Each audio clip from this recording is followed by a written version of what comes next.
হয় চাওক, আচলতে আজি আমি তিনিচুকীয়াৰ পৰা ডুমডুমা অভিমুখে গৈ থাকোঁতে তিনিচুকীয়া মাকুম বাইপাছত আচলতে ফটককৈ এখন আমি অচিনাক্ত এখন গাড়ী দেখোঁ, AA01FT 4226 নামৰ এখন গুৱাহাটী ৰেজিষ্ট্ৰেশ্যন গাড়ী। আৰু তাৰ পিছতে আমি গাড়ীখন পিছে পিছে যেতিয়া আহিলোঁ, তাৰপিছত দেখিলোঁ ভাইটিসকলক আমি দেখিলোঁ, কিন্তু এইসকল আচলতে বীৰ লাচিত সেনাৰ সদস্য নহয়। আৰু তাৰ পিছত আমি দেখিছোঁ যে গোটেই গাড়ীখন ক'লা গ্লাছেৰে আৱৰি আছে, গোটেই ক'লা ব্লেক গ্লাছ।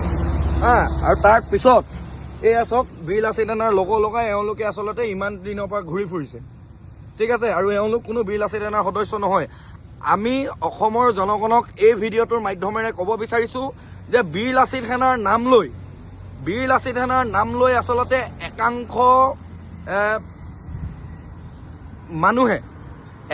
মানুহে যিসকলে সংগঠনটোক বদনাম কৰাৰ স্বাৰ্থত বা অসমৰ জনমানসত হেয় প্ৰতিপন্ন কৰাৰ স্বাৰ্থত উঠি পৰি লাগিছে।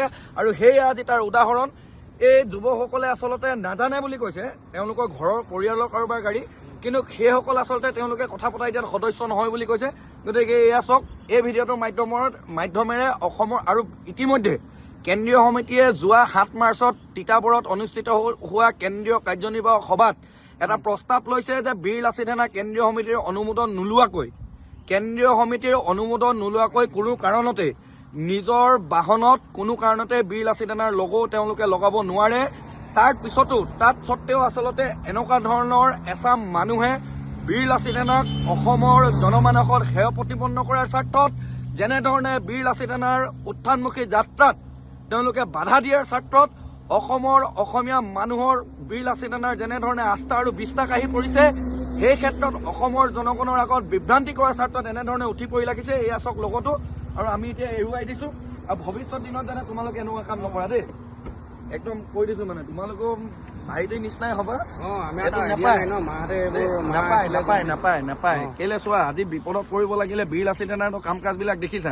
আমিতো তোমালোকৰ উঠি অহা প্ৰজন্মৰ কাৰণে কৰিছো, হয় নাই? আমি কাম বিলাক কাৰ কাৰণে কৰিছো? ভৱিষ্যত দিনত যাতে তোমালোকেও বিপদত নপৰে, হয় নাই? বাই চান্স কথা এটা কৈছো, কিবা এটা যদি অঘটন ঘটি গ'ল, তাৰপিছত নিউজটো কি বুলি পাতিব? বীৰ লাচিত সেনাৰ লৰাই। কিন্তু তোমালোকে বীৰ লাচিত সেনা হয় নহয় নিউজেতো সেইটো নাচাই নহয় সংবাদ মাধ্যমে দেই। সেইটো এনেকুৱা ভুল নকৰিবা জীৱনত।